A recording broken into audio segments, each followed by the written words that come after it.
Praise Lord, praise Lord, praise Lord. Hallelujah, hallelujah, hallelujah. सबको जय मसीह की।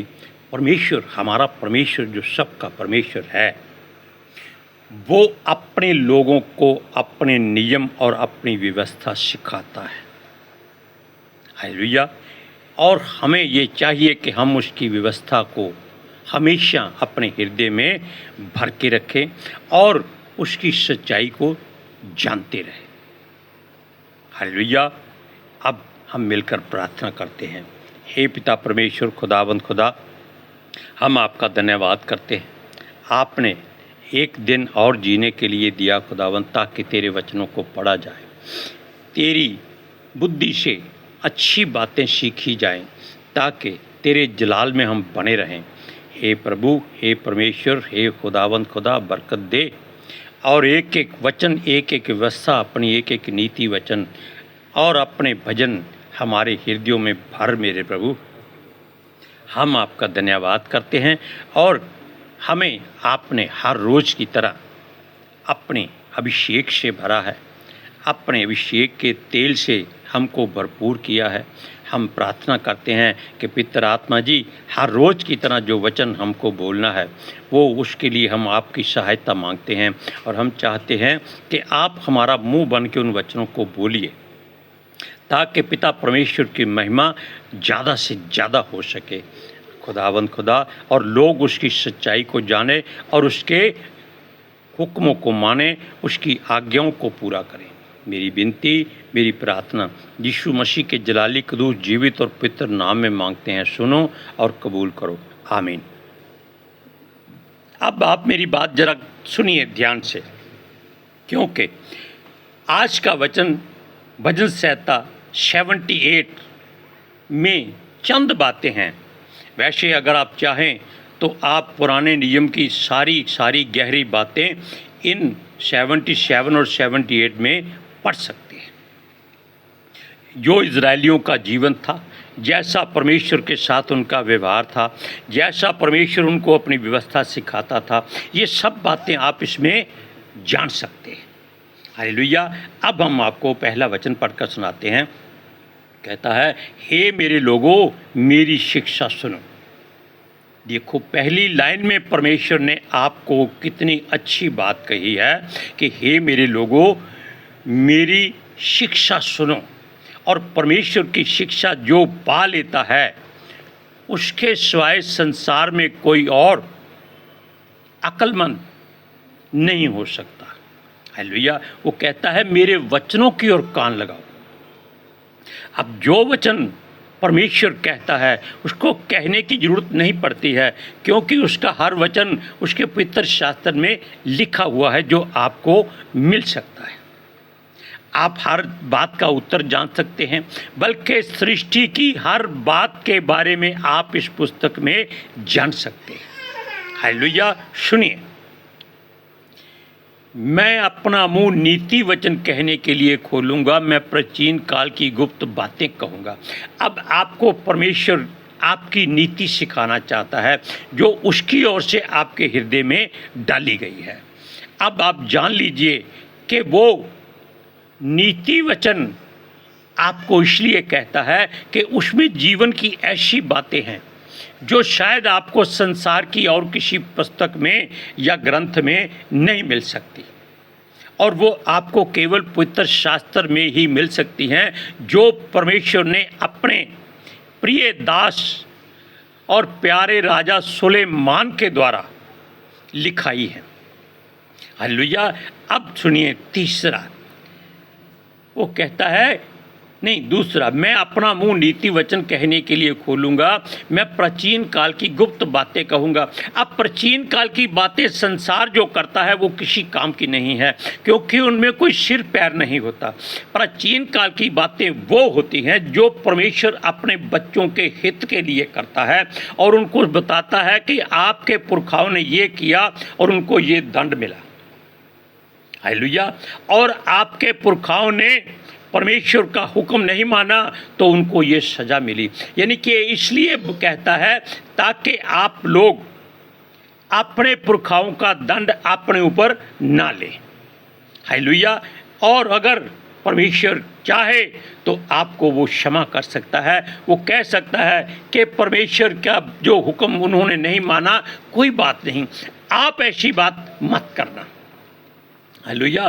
सुनिए, वो कहता है जिन बातों को हमने सुना और जान लिया और हमारे बाप दादों ने हमसे वर्णन किया है।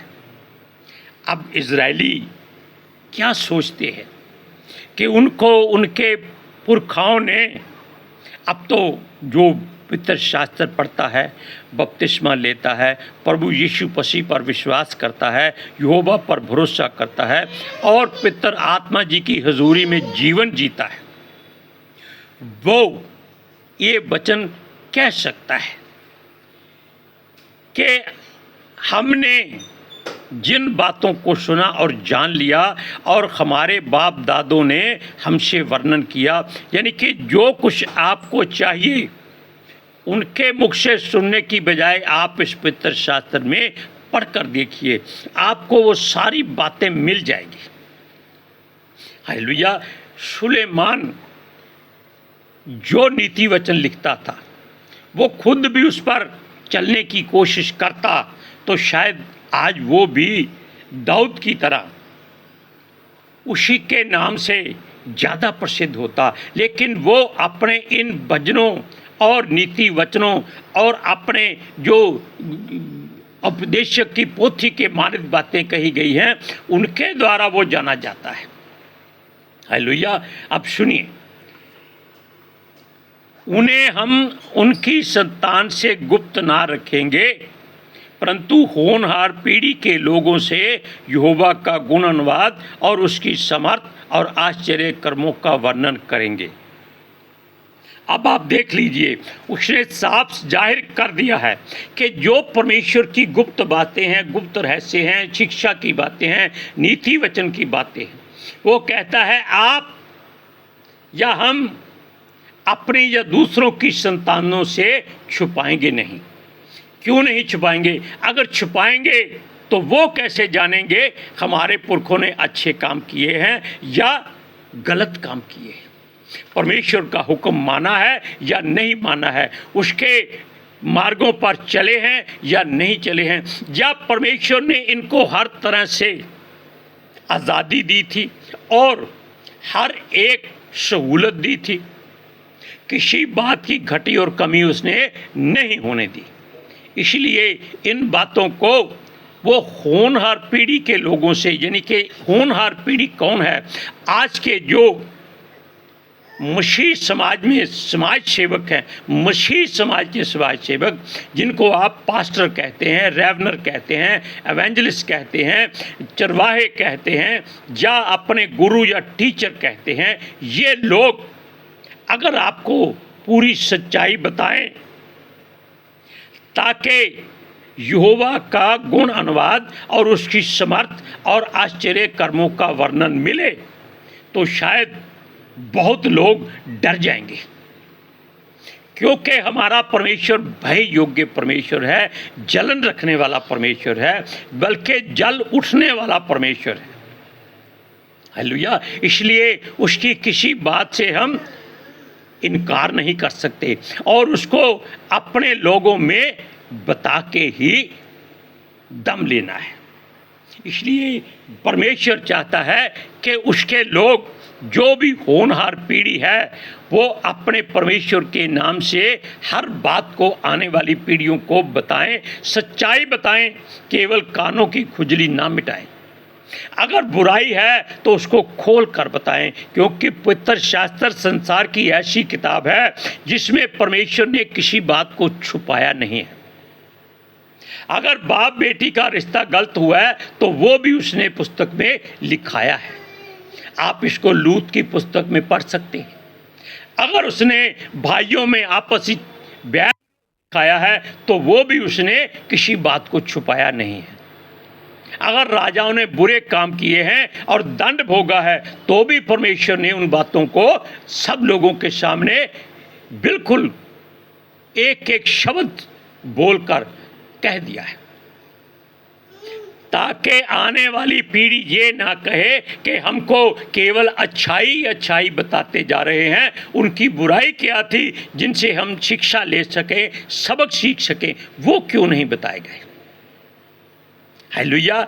लेकिन अगर हम परमेश्वर की इन बातों को जानते हैं, यानी कि 78 भजन संहिता का 1 से 4 वचन हमने आपको पढ़कर सुनाया है, लेकिन अब हम आपको एक वचन और बताते हैं कि अगर हम परमेश्वर की आराधना स्तुति करते हैं तो उसके धर्म का प्रचार करेंगे और उसके उद्धार का वर्णन दिन भर होता रहेगा। उद्धार का मतलब आप जान लीजिए कि उद्धार का मतलब होता है कि आप एक बुराई से निकलकर अच्छाई की ओर जाते हैं, उसको कहते हैं कि परमेश्वर ने इसका उद्धार किया है।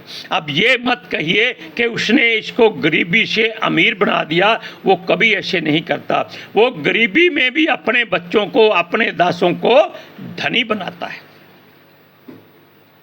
कमजोर के द्वारा वो अपनी सामर्थ्य का प्रकट करता है। हालेलुया। इसलिए उद्धार के मतलब यह है कि आप अपने बुराए या बुरे कामों से निजात पाकर अच्छाई की ओर चल पड़ते हैं। हालेलुया। अगर आपने पूरा काम किया है तो आप सोच लीजिए कि आपकी संतान को भुगतना ना पड़े। अगर आप परमेश्वर की महिमा करते हैं तो हम भजन संहिता 71 का 15वां वचन आपको पढ़कर सुनाते हैं। वो कहता है, मैं अपने मुंह से तेरे धर्म का और तेरे किए हुए उद्धार का वर्णन दिन भर करता रहूँगा। क्या ऐसा कोई परमेश्वर का दास दासी, कोई सेवक, कोई पास्टर ये बात कहता है? ऐसे लोगों को ढूंढा जाए जो धन कमाने के लिए नहीं, धन बांटने के लिए, और वो भी आत्मिक धन। संसारिक धन की बात कभी मत सोचो, आप उसमें कभी कामयाब नहीं हो सकेंगे। हालेलुया। अब और बात सुनिए। अब जो वचन हमने पढ़ा है इसको दोबारा पढ़ते हैं। कहता है, मैं अपने मुंह से तेरे धर्म का मतलब सूरज परमानी कहता है धर्म कोई वस्तु नहीं है। वो कहता है इसके लिए इसको धार्मिकता गिना जाए। धार्मिकता होता है आपने जो परमेश्वर की महिमा के लिए अच्छे काम किए, अपनी महिमा के लिए नहीं, परमेश्वर के लिए। और परमेश्वर उन सब में वास करता है जो उसको सच्चे हृदय से अपने हृदय में जगह देते हैं। हालेलुया। इसलिए सूरज परमानी की बात हम कभी नहीं टालते, क्योंकि वो परमेश्वर की बात को परमेश्वर के पुत्र यीशु मसीह के नाम से पितर आत्मा जी के वसीले से जानकर ही उसका वर्णन करता है। और हमने बहुत बार इस बात को जांचा परखा भी है कि ये वचन सूरज परमानी ने बोला है, ये कहाँ कहाँ पर मिलेगा। और आप जान लीजिए कि वो परमेश्वर का बेटा, हम उसको परमेश्वर का प्रेरित कहते हैं, जो यीशु के द्वारा पितर आत्मा जी के हाथों में सौंपा गया है। हालेलुया। अब और बात देखिए। वो कहता है, क्योंकि उनका बुरा ब्यौरा मेरी समझ से परे है।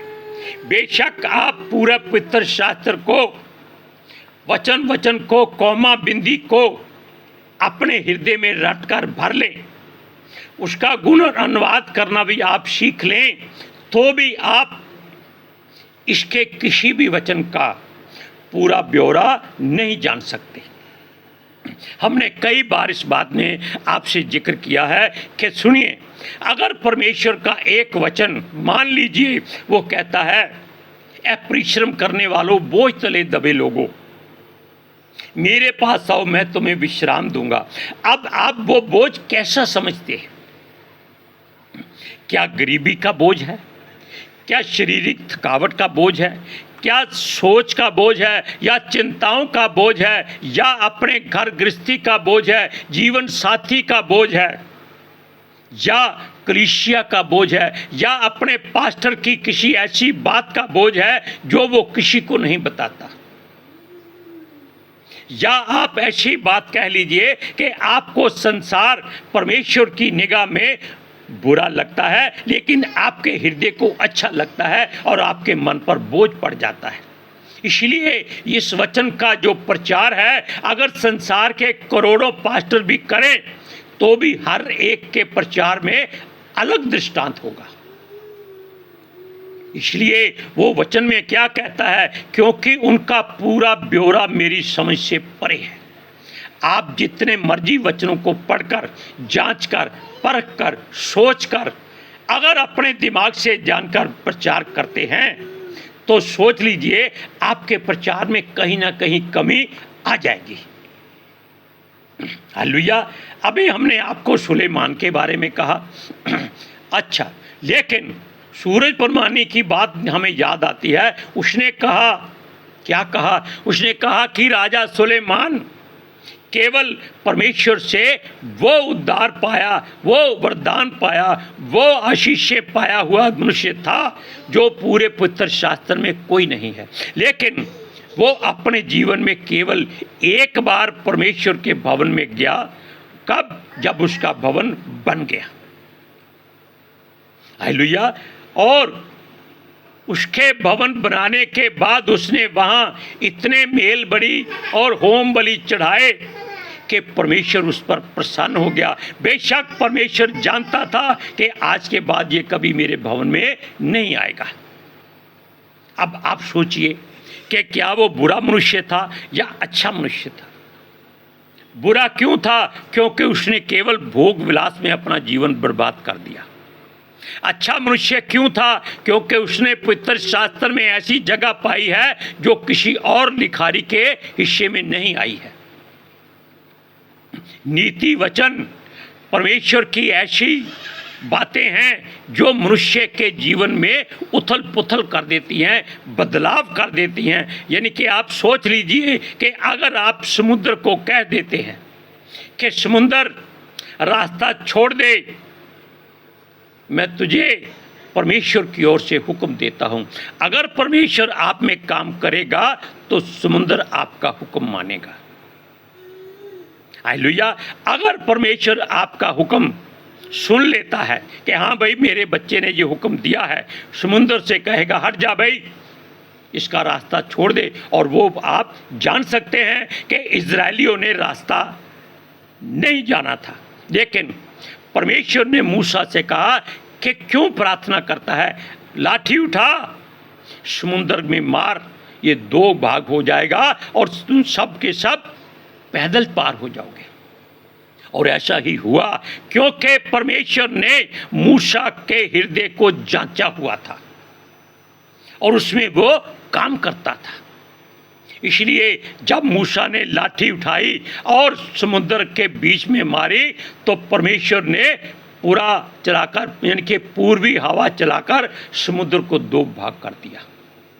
इस तरह अगर आप अपने मुंह से उसके धर्म की बातों को पूरा करेंगे तो आप जान लीजिए कि हर बात परमेश्वर की मर्जी से पूरी होती जाएगी।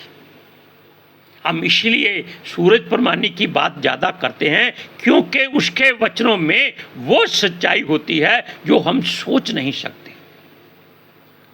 वचन उसका नहीं है, ये हम इसके लिए क्षमा मांगते हैं। वचन परमेश्वर का है, लेकिन पितर आत्मा जी उसको ऐसी बातें सिखा देते हैं कि वो जब बोलता है तो हमारा हृदय सोचता है भाई क्यों ना परमेश्वर से कहें हमें भी ऐसा आत्मा दे। लेकिन हम वहाँ भी गलत हो जाते हैं। क्यों? क्योंकि परमेश्वर एक है, आत्मा एक है और उस आत्मा के आगे काम अनेक है। आप क्या करेंगे? परमेश्वर से उसका आत्मा मांगेंगे जो आपके हृदय को परमेश्वर की ओर ऐसे जोड़ दे जैसे वो कहते हैं कि फेविकोल का जोड़ है। Hallelujah, praise Lord. अब आप जान गए कि परमेश्वर की किसी बात को आप अपने से अलग करने की कोशिश ना करें। अब हम मिलकर प्रार्थना करते हैं। हे पिता परमेश्वर, खुदाबंद खुदा, हे परवरदिगार अकाल पुरख, हे जमीन आसमान के बनाने वाले, सृष्टि के सृजनहार, हमने आपके वचनों को लोगों तक पवित्र आत्मा जी की सहायता से पहुंचाया है। और हम विनम्र फरियाद करते हैं कि हे प्रभु पवित्र आत्मा जी, आप ही परमेश्वर हैं, इसलिए आप स्वर्गदूतों को हुक्म दीजिए कि वो इन वचनों को धरती की छोर तक पहुंचाएं, ताकि लोग सुने, अपने हृदय में इन बातों की सच्चाई को परखने की कोशिश करें। क्योंकि वचन कहता है यहोवा भला है, परख कर देखो। इसलिए आप सच्चाई को जाने, ताकि सच्चाई आपको आज़ाद करे। मन फिराइए, तौबा कीजिए और परमेश्वर के अधीन होकर उसकी बातों की चर्चा कीजिए। हालेलुया। मेरी विनती, मेरी प्रार्थना जीसस के समर्थी जलाली कदूस जीवित और पवित्र नाम में मांगते हैं, सुनो और कबूल करो। आमीन। Hallelujah, praise Lord. अब आप जान गए कि परमेश्वर को अपने हृदय में जगह देना कितना सहज है और कितना फ़ायदेमंद है।